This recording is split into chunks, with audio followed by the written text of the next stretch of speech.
இன்றைய நிலையில் மருத்துவ இதழ்கள் தின இதழ்களை பார்க்கும் பொழுது எப்படி 19வது நூற்றாண்டில் வடமொழி எழுத்துக்கள் அவைகள் என்று அன்றைய சொல்லாட்சி செய்ததோ அதுபோல இன்றைய நிலையிலும் மருத்துவ இதழ்களை பற்றி பார்க்கும் பொழுது அதன் தலைப்புகளும் ஆங்கிலத்திலே உள்ளன. ஹெல்த் அண்ட் பியூட்டி, அன்று ஆரோக்கிய போதினி, அன்று வைத்திய போதினி, இன்று ஹெல்த் அண்ட் பியூட்டி,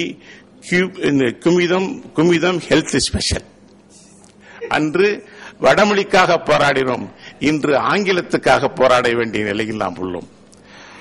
ஆனால் தமிழ் இதழ்கள் அதன் பெயர் health and beauty, Kumudam health special.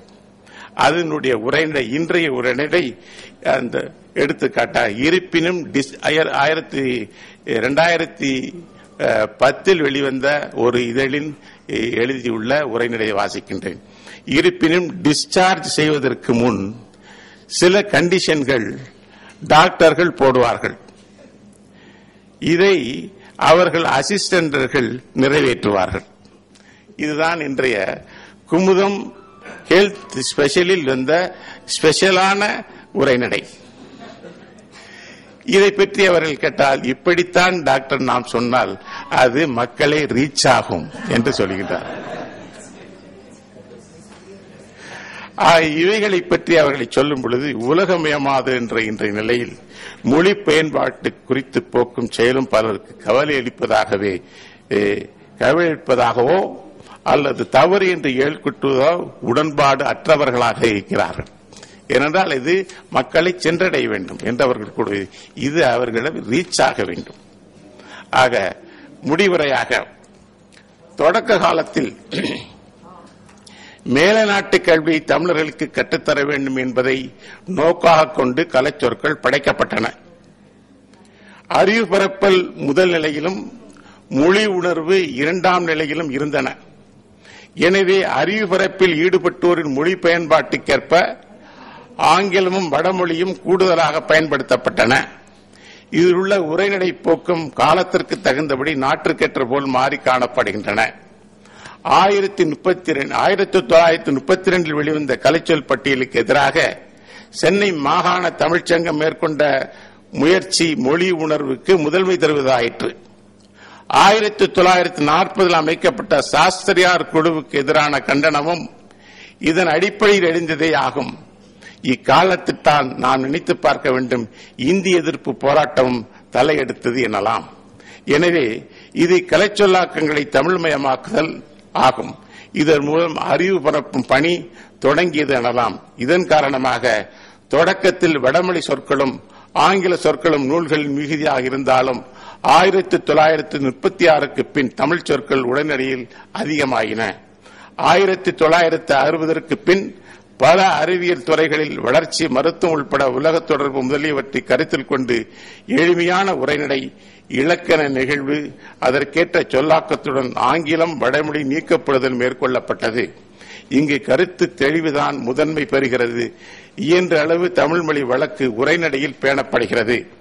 ஆக இன்ற நிலையில் மருத்துவ களஞ்சியம், மருத்துவ பாடநூல், மருத்துவர்களுக்கான பொதுமக்களுக்கான மருத்துவ நூல்கள், சிறுவர்கள் நூல்கள், மருத்துவ இதழ்கள் நல்ல தமிழால் எழுத முடியும் என்ற நிலைப்பாடு மகிழ்ச்சி தரக்கூடியதாகவே உள்ளது. ஆங்கில கலப்பு தமிழை சிலர் தங்கலீஸ் இல்லை தமிங்கிலம் இவைகளை வரிந்து கட்டிக்கொண்டு எழுதினாலும் அவைகள் சரியான திட்டங்களினாலோ சட்டங்களினாலோ களையக்கூடியதாகவும். வணக்கம். டாக்டர் நரேந்திரன் மக்களுக்கு எப்படி ரீச் பண்ணுகிறது என்று அருமையாக கூறினார்கள். அவர்களுக்கு எங்கள் நன்றி.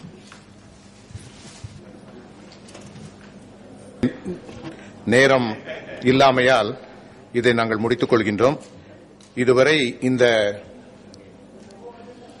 கம்பர் கலையரங்கத்திலே பல விஞ்ஞானிகள், கல்வியாளர்கள், குறிப்பாக இந்த நேரங்களிலே பல தலைப்புகளிலே அவர்கள் ஆற்றிய பணிக்கும் தமிழுக்கும் உள்ள உறவையும், தமிழர்கள் தமிழ் வழி கல்வி மூலம் பயின்றதன் காரணமாக அவர்கள் சமுதாயத்திற்கு செய்து கொண்ட பணியை மிக அருமையாக நம்மோடு உரையாடினார்கள். அவர்கள் தொண்டு தொடர வேண்டும், அவர்கள் மூலம் தமிழ் இந்த உலகம் முழுவதும் பரவ வேண்டும், தமிழர்கள் இந்த உலகையே ஆள முடியும் என்பதை பறைசாற்ற வேண்டும் என்பதை நாங்கள் உங்கள் மூலமாக அவர்களுக்கு நாங்கள் நன்றியை தெரிவித்துக் கொள்கின்றோம். திரு மயில்சாமி அண்ணாதுரை அவர்கள் இந்த ஆய்வரங்கத்தை முடிவுரை செய்து முடிவு வைப்பார்கள். இந்த ஆய்வரங்கத்தை முழுசா பார்த்தவங்களுக்கு தெரியும். இதுல நாங்க 3 வகையில நாங்க வாய்ப்பு கொடுத்திருந்தோம். ஒன்னு நானாக யார் கேட்டோம் கேட்கலாம் அப்படின்ட்டு நிறைய செஞ்சவங்களை, ஏன்னா இது அது போய் சேர வேண்டியது மாணவர்களுக்கு, அவர்களுடைய பங்களிப்பு இங்க இருக்கணும் அப்படிங்கறதுக்காகத்தான். நீங்க பாத்தீங்கன்னா கிட்டத்தட்ட 600 கட்டுரைகள் சர்வதேச அளவில் பேசினவங்களும் 2வது 3வது கட்டுரை பேசினவங்களும் இருக்கிறாங்க இந்த இதுல. ஏன்னா அந்த கோடியிலிருந்து நிலவிலிருந்து நீர் வரைக்கும் வேணும் அப்படிங்கறதுக்காக அதை சரியாக எல்லாருக்கும் பங்களிப்பு இருக்கணும் அப்படிங்கறதுக்காக நாங்க வெவ்வேறு முறையில இந்த கட்டுரையாளர்களை சரியாக தேர்ந்தெடுத்தோம் நினைக்கிறேன். அதனால பாத்தீங்கன்னா கொஞ்சம் வித்தியாசம் தெரியலாம். இது வேணும்னே செஞ்சது, அதாவது அப்படி இருக்கணும் அப்படி இருக்காங்க நாங்க செஞ்சது. அது ஏன்னா பங்களிப்பு எல்லாருக்கும் இருக்கணும், நாங்க மட்டும் சொல்றது மட்டும் கேட்கறது இல்ல, அவங்களும் வெளியே வரணும் அப்படின்னு அதுக்கான அடையாளம் இங்க கொடுத்திருந்தோம். அந்த வகையில என்ன பொறுத்தளவுக்கு இந்த அறிவியல் அரங்கம் சரியாக போயிட்டு இருக்கு நினைக்கிறேன். இன்னும் 2 அமர்வுகள் நாளை இருக்கும்.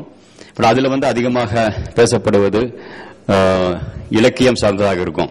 நாங்க இதுவரைக்கும் வந்தவங்க வந்தது 7 அமர்வுகள் அதிகமாக பாத்தீங்கன்னா ஒரு 15-20 பேர்கள் வெவ்வேறு இடங்கள் இருந்து இதுவரைக்கும் ஆங்கிலத்தில் அவங்க அமர்வுகள் அமைச்சிருப்பாங்க சர்வதேச அரங்கில் பாத்தீங்கன்னா. ஆனா ஒரே ஒரு இது என்ன சொல்றேன்னா, உலகத்தில் எங்கேயும் நடக்காத ஒன்று இந்த செம்மொழி நாட்டில் நடந்தது. உங்களுக்கு தெரியுமான்னு தெரியல. இப்ப நான் சர்வதேச அளவில் கட்டுரைகள் வாசிக்கும் பொழுது விண்வெளி சம்பந்தமாக பேசியிருப்போம். இவர் முத்துப்பாண்டி அசோக்குமார் பேசுகிறாருன்னா அவரு துறையில் இருக்கக்கூடிய அரங்குகள் தான் போயிருக்கும். அதே மாதிரி அருள்தாஸ் கந்தையா பேசியிருக்காருன்னா அவர் அணுசக்தி துறையில பேசியிருப்பார்.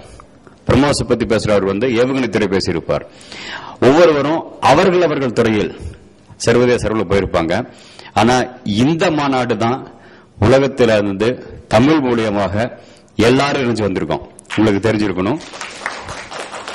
அது ஒரு இது கைதட்டல்கள் ரொம்ப கம்மியா இருந்தாலும் அதிகமாக சேர வேண்டிய இடம். ஏன்னா அது கண்டிப்பாக சேர வேண்டிய ஒன்று. என்னன்னா இது ஒரு சின்ன விதையா நாங்க போட்டிருக்கோம்.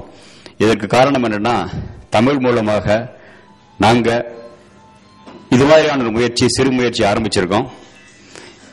இந்த முயற்சி இன்றைக்கு ஆரம்பிச்சது. நாங்க இப்படியே நிறுத்தணும்னு விரும்பல, இதை மேல போகணும். அதனாலதான் இப்ப 6 மணி ஆயிருக்கு, அதிகமா நான் சொல்ல விரும்பல.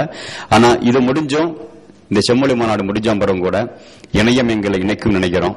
தமிழ் எங்களை எப்படி இணைச்சதோ அதே மாதிரி இணையம் எங்களை இணைக்கும். அதன் மூலமாக இன்னைக்கு 6 மணிக்கு நாங்க முடிச்சாலும் அடுத்த 3 வருடங்களும் கூட போய் அடுத்த அறிவியல் தமிழ்ங்கிற அமர்வை இன்னும் சிறப்பாக, இது கோவை மண்ணில் வேற எங்க நடக்கிறதுன்னு தெரியும், இன்னும் சிறப்பாக நடத்த முடியும் அப்படின்னு நம்பிக்கை எனக்கு இருக்கு.